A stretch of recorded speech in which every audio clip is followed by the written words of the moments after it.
thank you. They of ash never fail. In February, I introduced my bosses in a paragraph series, starting with Dark Souls 3's base game. I gave a recap, review, and rating for each boss. And after that video had decent views, positive feedback, and a request to review the DLC, I wanted to make a short follow-up on both Ashes of Ariandel and the Ringed City. The rules and the premise are all the same. Each boss will get a paragraph concluded by a tier list rating. Because there's only 6 bosses in this video, I will be giving one triple S tier and omitting my traditional plus sign. A tradition that will continue is that my favorite boss will get 2 paragraphs to acknowledge more about them. Without further ado, I hope to do these bosses justice. I don't normally get frustrated with FromSoft bosses anymore because I understand they're supposed to be a challenge. However, having 2 large enemies spread across a large arena is one of a few things that still annoys me. Not that this is the most challenging fight, but considering you're fighting 3 demons in one boss fight feels like a bit much. I do like each of their movesets individually, and admittedly the fact you can activate or deactivate particular demons between melee and ranged mode in the first stage is pretty neat. Plus, whichever demon dies second determines certain abilities for the Demon Prince. The Demon Prince himself is a baller boss, all things considered. However, gank fights really aren't my thing, so for the 3 of them, it averages out to a solid B tier. I wish that I would have enjoyed this boss more, but the average is at least passable to me. To me, NPC fights are always a disappointment, especially since the rest of the bosses in this DLC package are at least alright, if not tremendously amazing.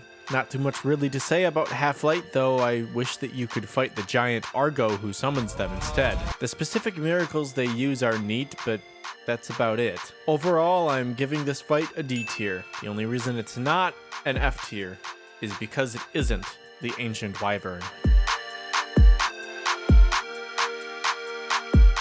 One of the coolest bosses FromSoft has ever made. It was difficult for me to place him below my favorite from the DLC, though granted he's already lower than some of my favorites from the base game too. His greatsword is one I'll definitely be using for a New Game Plus run at some point, and his moveset for the first phase is quite cool. The only reason I can think of that he isn't my favorite from both DLCs is that his moveset seemed very predictable.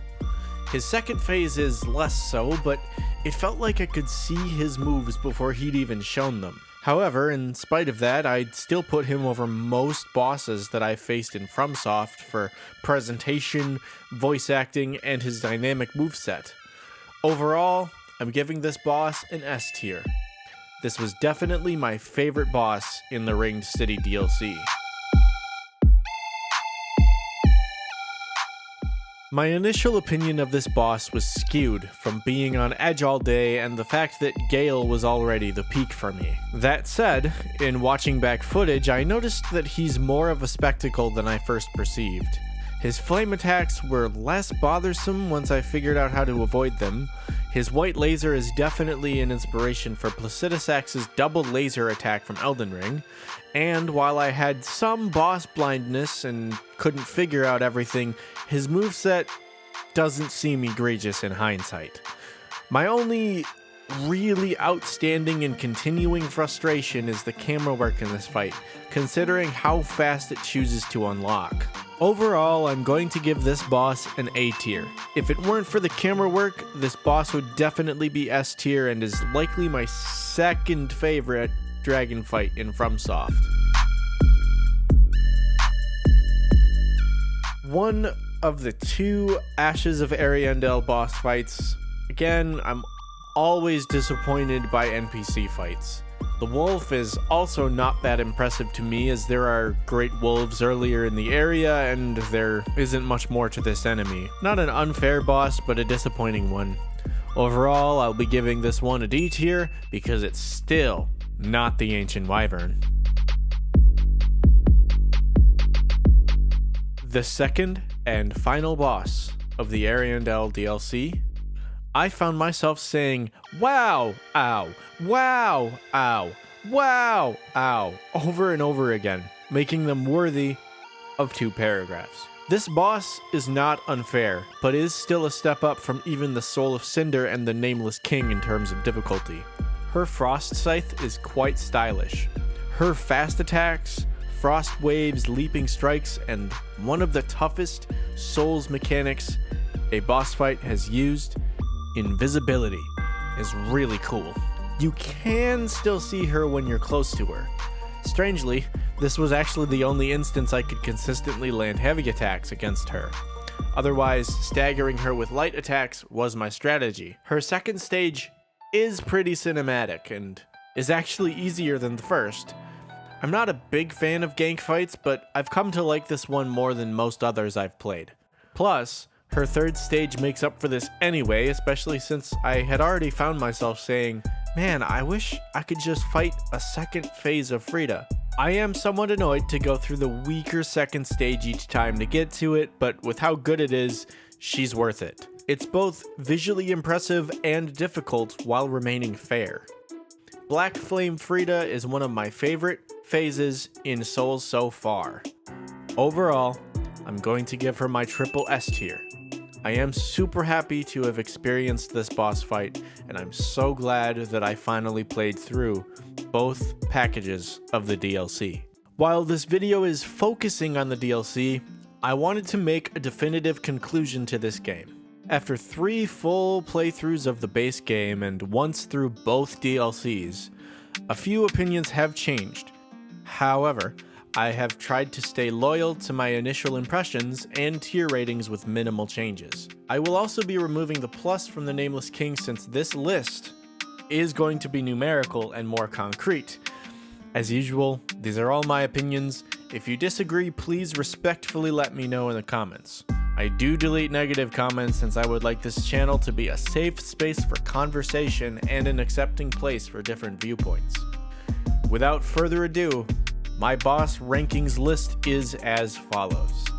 At number 25, the Ancient Wyvern. Tied for 23rd is Champion's Gravetender and Halflight Spear of the Church. Number 22 is the Curse-Rotted Greatwood. Number 21 is the Deacons of the Deep. Number 20 is the Crystal Sage. Number 19 is the Old Demon King. Number 18 is the Demon in Pain, Demon from Below, and Demon Prince collective boss fight. At number 17 is High Lord Wolnir. At number 16 is Uldridge, Devourer of Gods. At number 15 we have Vort of the Boreal Valley. At number 14 is Yorm the Giant. Number 13 is Udex Gundyr. At number 12 is Darkeater Midir. At number 11, Osiris, the Consumed King. At number 10 is the Dancer of the Boreal Valley. At number 9 is Lorien and Lothric. At number 8 is Abyss Watchers. At number 7 is Slave Knight Gael. At number 6 is the Dragon Slayer Armor. At number 5 is Champion Gundyr. At number 4, starting off the triple S tiers, is Pontiff Sullivan.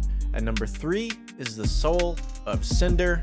And at number 2 is the Nameless King, meaning that number 1 and my favorite boss in the entire game, DLC and base game, is Sister Friede, with my last triple S tier and my absolute favorite boss from this game.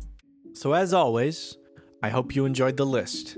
This is another in the Bosses in a Paragraph series, a series I'll be continuing soon with the Elden Ring Remembrance bosses sometime in the near future.